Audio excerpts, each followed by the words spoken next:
मेरे प्रियो, आप सभी को हमारे यीशु मसीह के मधुर और मीठे नाम में जय मसीह की। मैं आशा करता हूँ आप सब प्रभु में आनंदित हो। आज फिर से हमें आपके उपस्थिति में आने का अवसर मिला और इस वीडियो माध्यम से कुछ बातों को आपके समक्ष में रखना चाहता हूँ। मेरी आशा है आप इसे ध्यान पूर्वक सुनेंगे। आज जिस विषय पर मैं बातचीत करने जा रहा हूँ वो है इस संसार में लड़ाई झगड़े, उसका मुख्य कारण और उसका निदान क्या है। मेरी आशा है आप इसे ध्यान पूर्वक सुनेंगे। जब आज इस संसार में देखते हैं, चाहे घर, चाहे समाज हो, चाहे राज्य और देश, दुनिया हो, हर जगह लड़ाई और झगड़े के विषय में सुनने और देखने को मिलता है। क्या आपने कभी गंभीरता से इस विषय पर विचार किए हैं? इसका कारण क्या है? मेरा सोच है, मेरा विचार है, इसका 3 मुख्य कारण है। पहला, धन और संपत्ति का लोभ लालच होना। दूसरा, पद और अधिकार का लोभ लालच होना। और तीसरा, स्त्री का लोभ लालच होना। इन्हीं तीनों के लिए लोग लड़ते और झगड़ते हैं। परंतु मेरा सवाल है, क्या इनमें से कुछ भी अस्थायी है? नहीं है। आज हमारे पास है, कल वो और किसी के पास चले जाएंगे। तो फिर हम क्यों ऐसी चीजों के लिए लड़ते और झगड़ते हैं? याकूब 4 अध्याय उसका 1 में लिखा है, तुम में लड़ाई और झगड़े कहाँ से आ गए?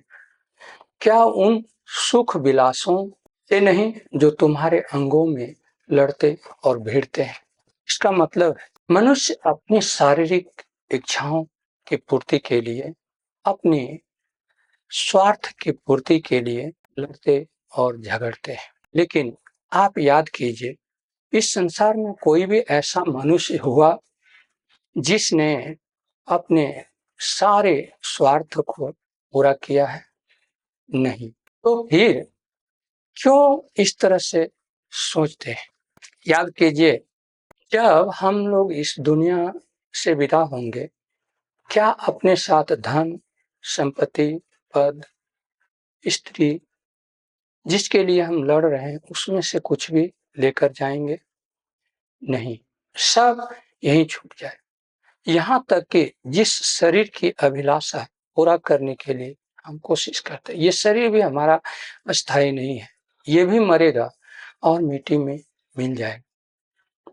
तो फिर हम क्यों इस संसार में लड़ते और झगड़ते हैं? मेरे प्रियो, आज सांसारिक लोगों की बात छोड़ दें कि क्योंकि उसके पास तो आत्मिक ज्ञान की कमी है, परंतु जो अपने आप को आत्मिक समझते हैं, जो अपने आप को ज्ञानी समझते हैं, ये भी लड़ाई झगड़े से अछूते नहीं है। इसके विषय में बाइबल बताती है, पहला कुरिन्थियों की पत्री 3:3 में, क्योंकि अब तक शारीरिक हो, इसलिए कि जब तुम में डाह और झगड़ा है तो क्या तुम शारीरिक नहीं? मतलब हम कहते हैं आत्मिक है, लेकिन आज भी हमारे जीवन में ईर्ष्या, क्रोध, लड़ाई झगड़े, लोभ लालच, झूठ, हिंसा की प्रवृत्ति, तो फिर हम कैसे आत्मिक है? इसलिए कहता है कि ऐसे व्यक्ति आत्मिक नहीं हो सकते, ये शारीरिक मनुष्य है, शरीर की इच्छा पूरा करने वाले। याद रखिए, सबोपदेशक की किताब उसका 5:15 में लिखा है, जैसा वह माँ के पेट से निकला वैसा ही लौट जाएगा, नंगा ही जैसा आया था और अपने परिश्रम के बदले कुछ भी ना पाएगा जिसे वह अपने हाथों में ले जा सकते हैं। तो फिर हम क्यों अपने स्वार्थ की पूर्ति के लिए दूसरों से लड़ते झगड़ते और उसका नुकसान पहुंचाते हैं?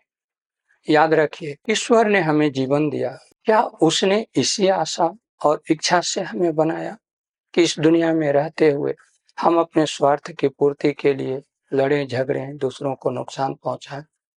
कतई नहीं। परमेश्वर प्रेमी है और वो चाहता है वही प्रेम मनुष्य के अंदर एक दूसरों के प्रति हो। परमेश्वर मेल मिलाप चाहता है, इसलिए मनुष्य से भी अपेक्षा करता है कि मनुष्य के बीच में मेल मिलाप हो, शांति हो, एक दूसरों के प्रति भलाई की इच्छा हो। मेरे प्रियो, सबोपदेशक की किताब को जब हम लोग पढ़ते हैं तो इस किताब को लिखने वाला एक महान राजा है, जिसने अपने जीवन में धन, संपत्ति, बुद्धि, शान, शौकत, शोहरत, यहाँ तक कि अपनी शारीरिक इच्छा पूर्ति के लिए हजार-हजार पटरानियां भी रख ली।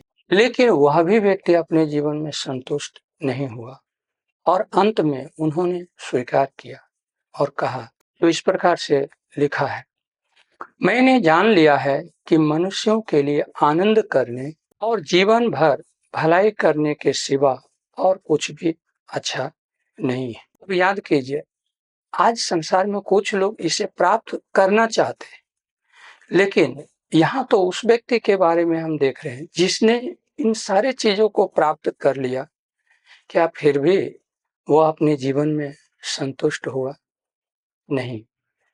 तो इससे हम सीखें कि ये जो जीवन हमें मिला है, इसमें जितना हो सके हम शांति के साथ, आनंद के साथ रहते हुए एक दूसरों की भलाई करें, एक दूसरों का सेवा करें। याद रखिए, इस संसार में है कई कारण हो सकते हैं लड़ाई झगड़े के, लेकिन हमें कभी भी हिंसक नहीं बनना चाहिए। किसी भी समस्याओं को बातचीत के द्वारा समाधान करना चाहिए और यदि एक दूसरों के बीच में बातचीत के जरिए नहीं बन रहा है तो कोर्ट, कचहरी, अदालत है, वहां जाकर हम अपनी समस्याओं को रखें और कानूनी रूप से उसे हल करने की कोशिश करें, परंतु कभी भी हिंसा का रास्ता नहीं अपनाएं। इससे ना मेरे सामने वाला का नुकसान है, उसमें हमारा भी नुकसान है। इसलिए याद रखें, जब तक ये जीवन इस संसार में रहने के लिए प्रभु हमें दिया है, हम शांति, खुशी और मेल मिलाप से और जितना हो सके हम एक दूसरों के साथ भलाई करें। इस मनसा से, इस उद्देश्य से जीवन जिए। प्रभु इस वचन के द्वारा आप सभी के जीवन में आशीष दे। मेरी आशा है यदि आप कुछ इन वचनों के द्वारा अनुग्रह प्राप्त किए तो जरूर दूसरों को बताएंगे। फिर मिलेंगे। God bless you. धन्यवाद।